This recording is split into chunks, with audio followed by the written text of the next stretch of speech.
ಸ್ವಾಮೀಜಿ, ಜೈ ಭೀಮ್ರ ಸ್ವಾಮೀಜಿ. ಜೈ ಭೀಮ್ ಹೇಳಿ ಪತ್ರಕರ್ತರೆ. ಸ್ವಾಮೀಜಿ ಆರಾಮಿದ್ದೀರಿ? ಆರಾಮ್ ಆರಾಮ್ ಆರಾಮ್. ಸ್ವಾಮೀಜಿ ಅವ್ರೀಗ ಅವ ಯಾವ ಗುಲಾಮರ ಅಪ್ಪ ಮತ್ತು ಗುಲಾಮರ ದೊಡ್ಡಪ್ಪ ಅಂದ್ಬಿಟ್ರಿ. ಈ ನಕಲಿ ಫೇಸ್ಬುಕ್ ಐಡಿಗಳನ್ನ ಮಾಡ್ಕೊಂಡು ಬಾಬಾ ಸಾಹೇಬ್ ಅಂಬೇಡ್ಕರ್ ಅವ್ರ ಬಗ್ಗೆ ನಮ್ಮ ಸಮುದಾಯದ ಬಗ್ಗೆ ಸಿಕ್ಕಾಪಟ್ಟೆ ಟ್ರೋಲ್ ಮಾಡ್ತಾ ಇದ್ದಾನ್ರಿ ಸ್ವಾಮೀಜಿ ಅವ್ರೆ. ಹೌದೌದು ಹೌದು ಹೌದು. ಅದಕ್ಕೆ ರಾಜ್ಯ ಸರ್ಕಾರ ಇದುವರೆಗೂ ಕ್ರಮ ತಗೊಂಡಿಲ್ಲ. ರಾಜ್ಯಾದ್ಯಂತ ಸುಮಾರು 10-15 ಕಡೆ ಎಲ್ಲಾ ಪ್ರಕರಣಗಳು ದಾಖಲಾಗ್ಯಾವ ಸ್ವಾಮೀಜಿ. ಹ್ಮ್. ಅದಕ್ಕೆ ತಮ್ದು ಒಂದು ರಿಯಾಕ್ಷನ್ ಏನಂತ ಹೇಳಿ ನಾವು ಕೊಟ್ಬಿಟ್ರೆ ಸ್ವಲ್ಪ ಹಾಕೊಂಡ್ಬಿಡ್ತೀನಿ ಸ್ವಾಮೀಜಿ. ಅದೇ ಈಗ ನಾನು ನಿನ್ನೆ ಮೈಜಿ ಡಿಜಿ ಮತ್ತೆ ಎಲ್ರಿಗೂ ಮಾತಾಡಿದ್ದೀನಿ, ಸೈಬರ್ ಚೀಫ್ಗೂ ಮಾತಾಡಿದ್ದೀನಿ. ಹಾ ಈಗ ಇನ್ನು 2 ದಿನದಲ್ಲಿ ಆತನನ್ನ ಪತ್ತೆ ಹಚ್ತೀವಿ ಅಂತಕ್ಕಂತ ಮಾಹಿತಿ ಕೊಟ್ಟಿದ್ದಾರೆ. 2 days ಟೈಮ್ ಕೊಡಿ ಅಂತ ಹೇಳಿದ್ದಾರೆ. ಹೌದು ಸ್ವಾಮೀಜಿ. ಮತ್ತೆ CCB ಹೆಡ್ ಕ್ವಾರ್ಟರ್ಸ್ಗೆ ಹೇಳಿದ್ದೇನೆ, ITBT ಸಚಿವರ ಜೊತೆ ಸಂಪರ್ಕ ಮಾಡಿ ಮಾತಾಡಿದ್ದೀನಿ. ಹೌದು ಸ್ವಾಮೀಜಿ. ಈಗ ಇಮ್ಮಿಡಿಯೇಟ್ ಆಗಿ 2 ದಿನದೊಳಗಡೆ ನಾವು ಅವ್ರು ಯಾರಿದ್ದಾರೆ ಅವ್ರನ್ನ ಎತ್ತಾಕೊಂಡ್ ಬರ್ತೀವಿ ಅಂತಕ್ಕಂತ ಮಾಹಿತಿ ಇದೆ. ಈಗಾಗಲೇ ಯಾರನ್ನು ಮಾಹಿತಿನೂ ಅವರು ಸ್ವಲ್ಪ ಒಂದು 70-80% ನಮಗೆ ಮಾಹಿತಿ ಕೊಟ್ಟಿದ್ದಾರೆ. ಹೌದು ಸ್ವಾಮೀಜಿ. ಈಗ ಅವ್ರನ್ನ ಕರ್ಕೊಂಡ್ ಬರೋ ವ್ಯವಸ್ಥೆ ಎಲ್ಲ ನಡೀತಾ ಇದೆ. ಹೌದು ಸ್ವಾಮೀಜಿ. ಬಹುಶಃ ಇನ್ನು 2 ದಿನದಲ್ಲಿ ಅವ್ರು ಯಾರು ಅನ್ನೋದನ್ನ ಹಿಡ್ಕೊಂಡ್ ಬರ್ತಾರೆ ಅಂತಕ್ಕಂಥದ್ದು ಇದೆ. ಹೌದು ಸ್ವಾಮೀಜಿ. ನಾವು ಇನ್ನು 2 ದಿನ ಗಂಟ ನೋಡೋಣ.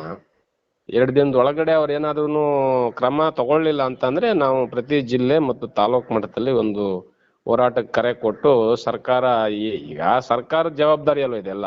ಹೌದು ಸ್ವಾಮೀಜಿ. ಹೌದು. ಸರ್ಕಾರ ಸೈಬರ್ ಇದೆ, ಇಷ್ಟು ಫಾಸ್ಟ್ ಆಗಿದೆ, ITBT ಸಚಿವರಿದ್ದಾರೆ. ಇದನ್ನ ಬಹಳ ಅತ್ಯಂತ ಸೀರಿಯಸ್ ಆಗಿ ತಗೊಂಡು ಇಡೀ ಅದು ಫಾಲೋವರ್ಸ್ ಬೇರೆ ಜಾಸ್ತಿ ಆಗ್ತಾ ಇದಾರೆ ಈಗಾಗ್ಲೇ. ಹೌದು ಹೌದು ಸ್ವಾಮೀಜಿ. ಆಗ್ಲೇ ಲಕ್ಷಾಂತರ ಫಾಲೋವರ್ಸ್ ಆಗ್ತಿದಾರೆ ಅವನಿಗೆ, ಹೌದ್ರಿ ಹೌದ್ರಿ. ಫೇಕ್ ಐಡಿಗೆ. ಹೌದು. ಅದು ಇದು ಬಹಳ ಷಡ್ಯಂತ್ರ ಇದೆಲ್ಲ. ಹ್ಮ್. ಇದು ಬಹಳ ದೊಡ್ಡ ಕೈಗಳು ಕೆಲಸ ಮಾಡ್ತಾ ಇರ್ತವೆ ಅದ್ರ ಹಿಂದೆ. ಹ್ಮ್. ಅದಕ್ಕೆ ಇದನ್ನ ಸರ್ಕಾರ ಕೂಡ್ಲೇ ಕ್ರಮ ತಗೋಬೇಕು, ಇಲ್ಲ ಅಂದ್ರೆ ಜಿಲ್ಲಾ ತಾಲೂಕು ಮಟ್ಟ ಹೋಬಳಿ ಮಟ್ಟದಲ್ಲಿ ಹೊರಗ್ ಬರ್ಬೇಕಾಗುತ್ತೆ ಅಂತ ಈಗಾಗ್ಲೇ ಹೇಳಿದ್ದೀನಿ. ಹೌದು ಸ್ವಾಮೀಜಿ. ಕರೆ ಕೊಡೋಣ. ಆಮೇಲೆ ಸ್ವಾಮೀಜಿ ರೀ, ಯಾವಾಗ 1949 ಅಲ್ಲಿ ಬಾಬಾ ಸಾಹೇಬ್ ಸಂವಿಧಾನವನ್ನ ಸಮರ್ಪಣೆ ಮಾಡ್ತಾರೋ ಅವತ್ತು RSS ನ ಪ್ರಮುಖ ಪತ್ರಿಕೆ ಆಗಿರ್ತಕ್ಕಂಥ ಆರ್ಗನೈಸರ್ ಅಲ್ಲಿ ಅವ್ರು ಸ್ಪಷ್ಟವಾಗಿ ಹೇಳ್ತಾರೆ ಸ್ವಾಮೀಜಿ, ಭಾರತದ ಸಂವಿಧಾನದಲ್ಲಿ ಭಾರತೀಯ ಪರಂಪರೆ, ಸಂಸ್ಕೃತಿ, ಮನುವಿನ ಧರ್ಮಶಾಸ್ತ್ರಗಳಿಗೆ ಯಾವುದೇ ಸ್ಥಾನವಿಲ್ಲ, ಹಾಗಾಗಿ ನಾವು ಇದನ್ನ ತಿರಸ್ಕಾರ ಮಾಡ್ತೀವಿ ಅಂತ ಹೇಳ್ರಿ. ಹೌದೌದೌದು. ಅವತ್ತು ಡಾಕ್ಟರ್ ಬಾಬಾ ಸಾಹೇಬ್ ಅಂಬೇಡ್ಕರ್ ಅವ್ರು ನಿರ್ಮಾಣ ಮಾಡಿರ್ತಕ್ಕಂಥ ಸಂವಿಧಾನ ಅಂತಾನೆ ಉಚ್ಚಾರ ಮಾಡ್ತಾರೆ ಸ್ವಾಮೀಜಿ ಅವರು. ಇವತ್ತು BN ರಾವ್ ನಿರ್ಮಾಣ ಮಾಡಿದ ಸಂವಿಧಾನ ಅಂತ ಎಲ್ಲಿಯೂ ಹೇಳಿಲ್ಲ ಸ್ವಾಮೀಜಿ ಅವರು. BN ರಾವ್ ಕರಡನ್ನ ತಿರಸ್ಕರಿಸಿದ್ದಾರೆ ಅಂಬೇಡ್ಕರ್ ಅವರು. ಮಾಡಿದಂತ ಕರಡು ಏನಿತ್ತಲ್ಲ, BN ರಾವ್ ಕರಡು ರಚನೆ ಮಾಡಿದ್ರಲ್ಲ, ಅದ್ರಲ್ಲಿ ಯಾವ್ದು ಸಾಕಷ್ಟು ಗೊಂದಲ ಇತ್ತು, ಸಾಕಷ್ಟು ಆ BN ರಾವ್ದು ಪುಸ್ತಕ ತರಿಸ್ಕೊಂಡ್ ನೋಡಿದೀವಿ ನಾವು. ಹಂಗಾಗಿ ಅದ್ರೊಳಗಡೆ ಏನ್ ಇವತ್ತಿನ ಸಂವಿಧಾನದ ಅಂಶಗಳೇನಿದೆ ಅವ್ಯಾವು ಅದ್ರೊಳಗಡೆ ಇರ್ಲಿಲ್ಲ. ಹಾಗಾಗಿ BN ರಾವ್ ಅವರ ಕರಡನ್ನ ಬಾಬಾ ಸಾಹೇಬ್ರು ಸಾರಾಸಗಟಾಗಿ ಕೈ ಬಿಟ್ಬಿಡ್ತಾರೆ. ಕೈ ಬಿಟ್ಬಿಟ್ಟು ತಾವೇ ಸ್ವತಃ ಖುದ್ದು ಅದನ್ನ ಸಂವಿಧಾನದ ಆರ್ಟಿಕಲ್ಗಳನ್ನ, ಮಾನವ ಹಕ್ಕುಗಳನ್ನ, ಮತ್ತೆ ಹಕ್ಕು ಮತ್ತು ಕರ್ತವ್ಯಗಳನ್ನ, ಮತ್ತೆ ಏನೆಲ್ಲ ಇವತ್ತು ಸಂವಿಧಾನದಲ್ಲಿ ಇದೆ ಅದನ್ನೆಲ್ಲ ಪಾಪ ಅವ್ರು ಬಹಳ ಕಷ್ಟಪಟ್ಟು ಅವರೇ ಎಲ್ಲ ಕುಂತು ಡ್ರಾಫ್ಟ್ ಮಾಡ್ತಾರೆ. ಅದಕ್ಕೆ ಹಿಸ್ಟಾರಿಕಲ್ ಡಾಕ್ಯುಮೆಂಟ್ಸ್ ಇದೆ, ಅದನ್ನೆಲ್ಲ ಇವ್ರು ಏನು ತಿರ್ಚಕ್ಕೂ ಆಗಲ್ಲ, ತಿದ್ದಕ್ಕೂ ಆಗಲ್ಲ.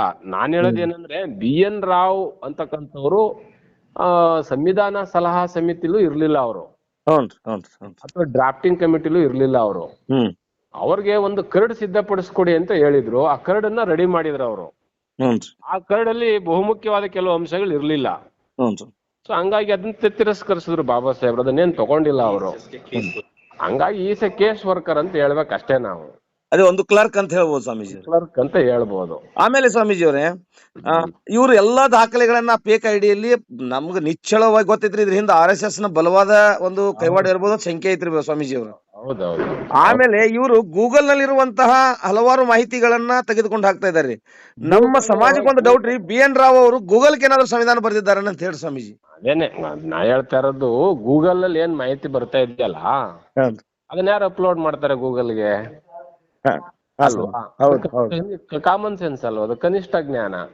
ಗೂಗಲ್ ನಲ್ಲಿ ಸ್ವಾಮೀಜಿ ಅವರೇ ಒಂದು ವಿಷಯಕ್ಕೆ ಹಲವಾರು ಉತ್ತರಗಳದವ್ರು ಸ್ವಾಮೀಜಿ ಅವರು. ಈಗ ಹಿಂದೂ ಅನ್ನುವಂತ ಧರ್ಮದ ಬಗ್ಗೆ ಏನಂತಾರ, ನಾವು ಪರ್ಷಿಯನ್ ಲ್ಯಾಂಗ್ವೇಜ್ ಅಲ್ಲಿ ಏನಂತಾರೆ ಅಂತ ಹೊಡೆದ್ರೆ ಅಲ್ಲಿ ಚೋರ್, ಡಾಕು, ಡಕಾಯಿತ್, ಗುಲಾಮ್ ಅಂತಾನೆ ಬರ್ತೈತೆ ಸ್ವಾಮೀಜಿ ಅವರೇ. ಹೌದೌದು. ಇನ್ನೊಂದು ಕಡೆ ಅದು ಭಾರತೀಯ ಸಂಸ್ಕೃತಿ ಪರಂಪರೆ ಆ ರೀತಿಯಾಗಿ ಇನ್ನೊಂದು ಕಡೆ ಬರ್ತೈತೆ ಸ್ವಾಮೀಜಿ ಅವರು. ನಾವು ಗೂಗಲ್ ನಲ್ಲಿ ಬರ್ತಕ್ಕಂತ ಮಾಹಿತಿಗಳು ಯಾವ್ದು ಸ್ಪಷ್ಟವಾಗಿರಲ್ಲ. ಆ ಗೂಗಲ್ ನ ಮಾಹಿತಿಗಳು ಫೇಕ್ ಇರ್ತವೆ. ಅದನ್ನೆಲ್ಲ ನಾವು ಕನ್ಸಿಡರ್ ಮಾಡಕ್ ಆಗೋದಿಲ್ಲ. ಅವರು ಗೂಗಲ್ ನಲ್ಲಿ ಸರ್ಚ್ ಮಾಡಿ ಹುಡುಕಿ ಅವ್ರ ಇಷ್ಟ ಬಂದಂಗ್ ಬರ್ಕತ್ತಿದ್ದಾರೆ. ನಾವು ತಲೆ ಕೆಡಿಸ್ಕೊಳ್ಳೋದು ಬೇಡ. ಸಂವಿಧಾನದ ಡಾಕ್ಯುಮೆಂಟ್ಸ್ ಈಗಾಗ್ಲೇ ಪಾರ್ಲಿಮೆಂಟ್ ಇದ್ರಲ್ಲಿ ಇದೆ, ಪಾರ್ಲಿಮೆಂಟರಿ ಅಫೇರ್ಸ್ ಅಲ್ಲಿ ಇದೆ, ಎಲ್ಲಾ ಕಡೆ ಅದು ಸೇಫ್ ಆಗಿದೆ. ಬಟ್ ನಾನ್ ಹೇಳ್ತೀನಿ, ಈ ತರ ಫೇಕ್ ಮಾಡೋರಿಗೆ, ಈಗ ದರ್ಶನ್ ಮಿಸಸ್ ಏನೋ ಆಯ್ತು ಅಂದ್ರೆ ದಡಾರ್ ನೆತಾಕೊಂಡ್ ಬಂದ್ಬಿಡ್ತಾರ ಹೋಗಿ. ಈ ತರ ಒಬ್ಬ ರಾಷ್ಟ್ರ ನಾಯಕರಿಗೆ ಈ ತರ ಅವಮಾನ ಆಗುವಾಗ ಈ ಪೊಲೀಸ್ನವರು ಸೈಬರ್ನವ್ರು ಯಾಕೆ ಕುಂತಿದ್ರು ಅಂತ ಗೊತ್ತಿಲ್ಲ ಇನ್ನು. ಅದೇ ಸ್ವಾಮೀಜಿ, ಅದೇ ಈಗ ನಮಗೆ ಯಕ್ಷ ಪ್ರಶ್ನೆ ಆಗೈತ್ರಿ ಸ್ವಾಮೀಜಿ. ಇದ್ರ ಹಿಂದ್ಗಡೆ ಯಾರು ವರ್ಕ್ ಮಾಡ್ತಿದ್ದಾರೆ ಅನ್ನೋದು ಗೊತ್ತಾಯ್ತಿಲ್ಲ. ಅದಕ್ಕೆ ಸನ್ಮಾನ್ಯ ಮುಖ್ಯಮಂತ್ರಿಗಳಿಗೆ, ಸನ್ಮಾನ್ಯ ಗೃಹ ಸಚಿವರಿಗೆ ಮತ್ತೆ ಸನ್ಮಾನ್ಯ ಪ್ರಿಯಾಂಕ ಖರ್ಗೆ ಅವರಿಗೆ ನಾನು ಕೇಳ್ಕೊಳ್ತೇನೆ, ಇದನ್ನ ಕೂಡ್ಲೆ ನೀವು ಪತ್ತೆ ಹಚ್ಚಿ ಅದನ್ನ ಸರ್ವ್ ಮಾಡ್ಲಿಲ್ಲ ಅಂದ್ರೆ ಜನವರಿ 26 ಏನು ನೀವು ಗಣರಾಜ್ಯೋತ್ಸವ ಮಾಡ್ತಿರಲ್ಲ, ಇಡೀ ತಾಲೂಕು, ಹೋಬಳಿ, ಜಿಲ್ಲಾ ಮಟ್ಟದಲ್ಲಿ ಕಪ್ಪು ಬಟ್ಟೆ ಮತ್ತು ಕಪ್ಪು ಬಾವುಟವನ್ನು ಪ್ರದರ್ಶನ ಮಾಡ್ತಾರೆ ನಮ್ ಜನ ಅನ್ನೋದನ್ನ ನಾವ್ ಯಾವ್ದೇ ಕಾರಣಕ್ಕೂ ಬಿಡಂಗಿಲ್ಲ ಇದನ್ನ ಅಂತ ನಾವ್ ಎಚ್ಚರಿಕೆ ಕೊಡ್ತಾ ಇದೀವಿ. ನೀವು ಅದನ್ನೇ ಎಲ್ಲಾ ಕಡೆಗೂ ಹೇಳ್ಬಿಡ್ರಿ. ಓಕೆ ಸ್ವಾಮೀಜಿ, ಆಯ್ತು ಸ್ವಾಮಿ, ಹೇಳ್ಬಿಡ್ರಿ. ಕಪ್ಪು ಬಾವುಟ ಹಿಡಿತೀವಿ ನಾವು. ಇದನ್ನ ನೀವು ಎಷ್ಟೊಳಗಡೆ ಕ್ರಮ ತಗೊಂಡಿಲ್ಲ ಅಂದ್ರೆ ನೀವು ಜನವರಿ 26 ಏನಿದೆಯಲ್ಲ, ಕಪ್ಪು ಬಾವುಟ ಪ್ರದರ್ಶನ ಆಗುತ್ತೆ ಎಲ್ಲಾ ಕಡೆ ಅಂತ ಹೇಳ್ಬಿಡ್ರಿ ಅಷ್ಟೇ. ಸರಿ ಸ್ವಾಮೀಜಿ, ಸರಿ. ಜೈ.